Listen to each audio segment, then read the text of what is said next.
Hello students. देखिए आज की इस वीडियो के अंदर हम बात करेंगे डिटरमिनेंट ऑफ मैट्रिक्स में इन्वर्स ऑफ मैट्रिक्स का। डिटरमिनेंट पार्ट 7 में इन्वर्स ऑफ मैट्रिक्स का डिटरमिनेंट की हेल्प से हम कैसे निकाल सकते हैं, ठीक है ना। तो इन्वर्स निकालने के पहले मैं आपको दो टर्म्स समझाऊंगा। एक आता है सिंगुलर मैट्रिक्स और एक आता है नॉन सिंगुलर मैट्रिक्स। तो सबसे पहले हम बात करते हैं सिंगुलर मैट्रिक्स के बारे में, ठीक है ना। तो पहली चीज आएगी आपके पास singular matrix.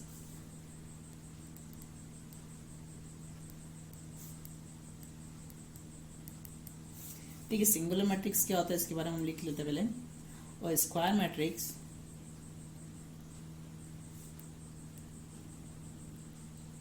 square matrix A is said to be singular if determinant of A equal to 0। मतलब कोई भी आपको स्क्वायर मैट्रिक्स अगर दे रखा है तो वो सिंगुलर मैट्रिक्स होगा कब, अगर उसका डिटरमिनेंट क्या आ जाए, 0 आ जाए, ठीक है ना। ये बात आपको ध्यान रखनी है। एग्जाम्पल्स मैं आपको बताऊंगा, ठीक है ना। चलिए एग्जाम्पल अपन यही ले लेते हैं। एक एग्जाम्पल अच्छा सुंदर सा छोटा सा। देखिए एग्जाम्पल में मैंने जैसे ले लिया, कितना लिख ला, 1 2 4 8। अब देखिए इसका 2x2 का मैंने एक मैट्रिसेस लिया। ये पहली बात तो ये स्क्वायर मैट्रिक्स है, जी हाँ, 2 रो और 2 कॉलम है। इसका डिटरमिनेंट निकाल लेते हैं। ठीक है, डिटरमिनेंट क्या आ जाएगा, इसका ऐसे मल्टीप्लाई, इसका इसमें मल्टीप्लाई। 1 इंटू 8 माइनस का 2 इंटू 4, कितना आ गया, 0। मतलब ये वाला जो मैट्रिक्स है दिस इज नॉन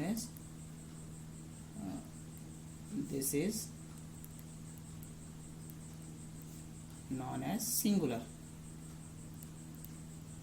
मैट्रिक्स। कौन सा मैट्रिक्स कहलाएगा, सिंगुलर मैट्रिक्स, ठीक है ना, क्योंकि इसका डिटरमिनेंट क्या रहा है, 0 आ रहा है, ठीक है। नेक्स्ट कंडीशन की हम बात करते हैं नॉन सिंगुलर। तो second point number 2, non singular matrix, ठीक है ना। इसकी डेफिनेशन क्या आ जाएगी, स्क्वायर मैट्रिक्स, यहां से लिख लेते हैं, और square matrix A is said to be non-singular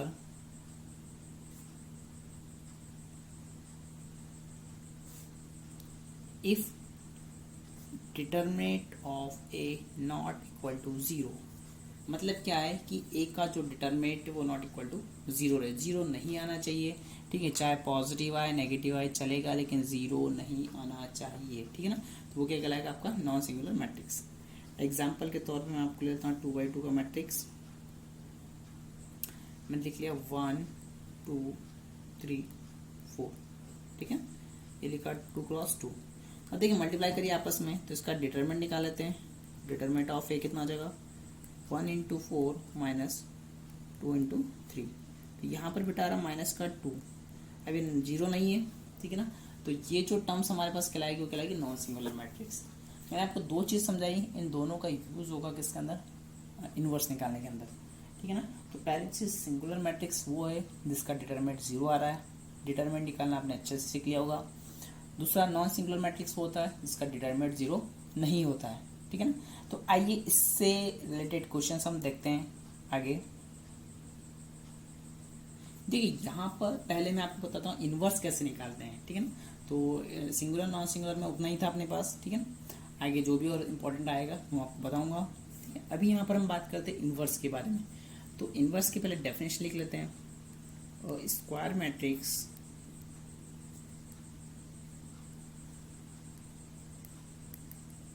matrix A is invertible, क्या लिखेंगे, इन्वर्टिबल। इन्वर्टिबल का मतलब इन्वर्स ही कहलाएगा, ठीक है। Invertible if and only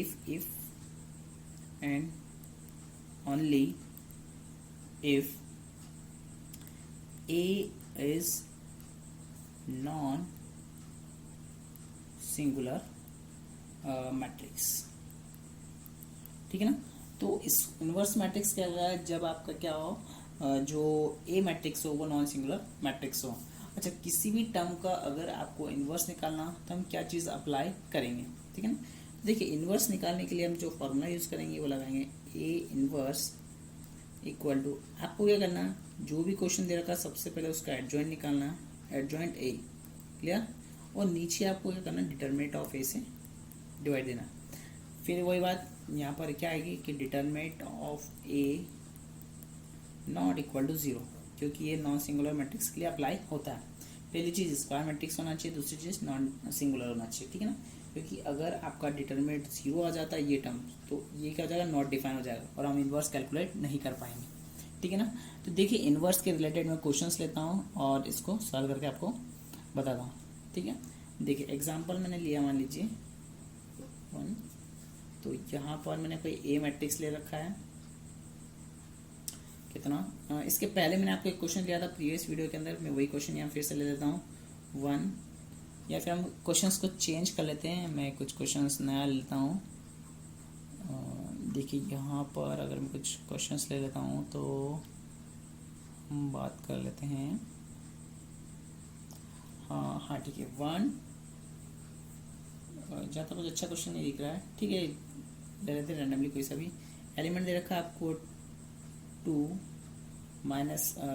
plus का 1 3, ये दे रखा 4 माइनस का 1 0 और माइनस का 7 2 1, ठीक है ना। ये आप देखिए 3 क्रॉस 3 का क्या दे रखा है आपको, मैट्रिक्स दे रखा है, ठीक है। तो पहले हम क्या निकाल लेते हैं, इसका एडजॉइंट निकाल लेते हैं, ठीक है, क्योंकि हमें यहाँ रिक्वायरमेंट किसकी लगेगी, एडजॉइंट्स एक ही। तो एडजॉइंट निकालने के लिए सबसे पहले हम क्या निकाल लें, इसके माइनस और कोफैक्टर्स। ठीक है, माइनस की बात कर लेता हूँ, तो माइनस में हम लिख लेते हैं M11 कितना आ जाएगा बेटा, ये आ जाएगा माइनस का 1, M12 कितना आ जाएगा बेटा 4, ठीक है ना, ये 0 हो जाएगा सेकेंड वाला एलिमेंट, तो 4 आ जाएगा। M13 कितना आ जाएगा बेटा, 13 हो जाएगा 8 और -7 मतलब 1 हो जाएगा। M21 कितना आ जाएगा, 21 की अगर मैं बात करूँ तो ये वाला एलिमेंट में लेना, तो 1 हो जाएगा हमारे पास ये, अच्छा ये 1 हो गया और ये 6 हो गया, तो माइनस का 5 हो जाएगा। M22 कितना आ जाएगा, 2 और प्लस का 21 मतलब ये आपका हो जाएगा 23, क्लियर। और एज इट इज मैं निकालूंगा M23, तो 23 कितना आ जाएगा 4 और 7, 4 + 7 11 हो जाएगा, ठीक है ना। अब निकालता हूँ M31, तो 31 के करस्पॉन्डिंग हो जाएगा हमारे पास प्लस का 4, M32 हमारे पास हो जाएगा कितना 2 और ये माइनस का 12, और M33 हो जाएगा माइनस का 2 माइनस का 4 मतलब माइनस का 6, ठीक है। तो ये काफ़ी ईजी रहेगा। कोफैक्टर्स में डायरेक्ट लिख देता हूँ, प्लस माइनस करना रहेगा। देखिए कोफैक्टर में पहला एलिमेंट तो माइनस का 1 आएगा, सेकेंड -4 हो जाएगा, थर्ड 1 हो जाएगा, ये प्लस का 5 हो जाएगा, ये माइनस का प्लस का ही रहेगा 23, दिस इज -11, ये हो जाएगा 4, ये हो जाएगा प्लस का 12, ये हो जाएगा माइनस का 6, ठीक है। अच्छा इसको मैट्रिक्स के टर्म में ही मैं लिख देता हूँ। अब हमें क्या इसका निकालना, ट्रांसपोज, तो एडजॉइंट ए इसका लिख लेते हैं हम डायरेक्ट, एडजॉइंट ए। देखिए एडजॉइंट ए का मतलब इस जो कोफैक्टर निकाला उसका ट्रांसपोज मैं डायरेक्ट लिख रहा हूँ, तो माइनस का 1 माइनस का 4 1 5 23 माइनस का 11 4 12 माइनस का 6, मैंने क्या किया इसका ट्रांसपोज निकाल कर लिखा है, ठीक है ना। तो एडजॉइंट ए आपके पास आ गया। अब एडजॉइंट ए के बाद हमें क्या निकालना है, यहाँ पर आप देख रहे होंगे हमें डिटरमिनेंट ए की भी रिक्वायरमेंट है, तो मैं इसका डिटरमिनेंट ए सॉल्व कर लेते हैं इस साइड। तो डिटरमिनेंट ऑफ ए कितना दे रखा है हमारे पास, मैट्रिक्स लिख लेना पहले, तो ये हमारे पास दे रखा था 2 1 3 4 माइनस का 1 0 माइनस का 7 2 1, ये 3 क्रॉस 3 का एक स्क्वायर मैट्रिक्स है, उसका हमें क्या दे रखा डिटरमिनेंट निकालना है। तो देखिए डिटरमिनेंट ऑफ ए कितना आ जाएगा हमारे पास, 2 के करस्पॉन्डिंग सॉल्व करूँगा तो माइनस का 1 बचेगा, -1 के करस्पॉन्डिंग सॉल्व करूँगा मैं से तो 4 बचेगा हमारे पास, ठीक है। और एज इट इज़ अगर मैं +3 के करस्पॉन्डिंग सॉल्व करता हूँ तो यहाँ पर बचेगा 1, तो ये कितना हो जाएगा बेटा, ये हो जाएगा -2 -4 प्लस का 3। अब देख रहे होंगे यहाँ पर आ रहा है हमारे पास -3, ठीक है ना। अब हमने दोनों टर्म्स निकाल लिए, डिटरमिनेंट ए भी निकाल लिया और एडजॉइंट ए भी निकाल लिया। तो देखिए इन्वर्स निकालना काफ़ी आसान हो जाएगा। A inverse equal to adjoint A divide by determinant of A, ठीक है ना। देखिए एडजॉइंट ए क्या था उसकी वैल्यू हम लिख लेते हैं। एडजॉइंट ए जो मेरे पास आया था वो आया था मेरे पास कितना, माइनस का 1 5 4 माइनस का 4 एंड 23 12 1 माइनस का 11 माइनस का 6, क्लियर। और डिवाइडेड बाय आपको डिटरमिनेंट ऑफ ए लिखना, तो डिटरमिनेंट ऑफ मतलब माइनस का 3। अच्छा इस माइनस का मल्टीप्लाई कर दीजिए अंदर, तो हम डायरेक्ट लिख लेते हैं ए इनवर्स इक्वल टू 1/3 आपका बाहर, अंदर मैंने माइनस का मल्टीप्लाई किया केवल, तो ये 1 हो जाएगा, ये -5 हो जाएगा, माइनस का 4 हो जाएगा, 4 माइनस का 23 माइनस का 12 माइनस का 1 11 और 6, ठीक है ना। तो इस टाइप से ये हमारा आ गया इनवर्स निकालना, ठीक है ना। तो आज के इस वीडियो के अंदर इतना ही रहेगा अपना, ठीक है ना। आपको इनवर्स निकालने का जो तरीका मैंने बताया समझ में आया होगा, ठीक है। आप एक बार क्वेश्चंस ट्राई करिएगा, कोई भी क्वेश्चंस में डाउट आता तो मुझे आप देख सकते हैं। अच्छा एक बात ध्यान रखिएगा, यहाँ पर इनवर्स निकालने का तरीका मैंने आपको एडजॉइंट्स के द्वारा बताया है, ठीक है ना। इस वाले फंडे के द्वारा मैंने आपको निकालना सिखाया है, ये वाले फंडे के द्वारा। इसके पहले मैं आपको मैट्रिक्स के अंदर भी सिखाया था एलिमेंट्री ऑपरेशंस के द्वारा। तो अगर क्वेश्चंस में एलिमेंट्री ऑपरेशंस से पूछा जाए तो वैसे आप करेंगे, अगर एलिमेंट्री ऑपरेशंस के बारे में नहीं दिया जाए तो आप ये वाला कॉन्सेप्ट प्रीफर कर सकते हैं। हाँ, पर अगर लिखा है solve by the elementary operations तो आपको वही लगाना पड़ेगा, वहाँ पर आप ये यूज़ नहीं करेंगे, ठीक है। Thank you.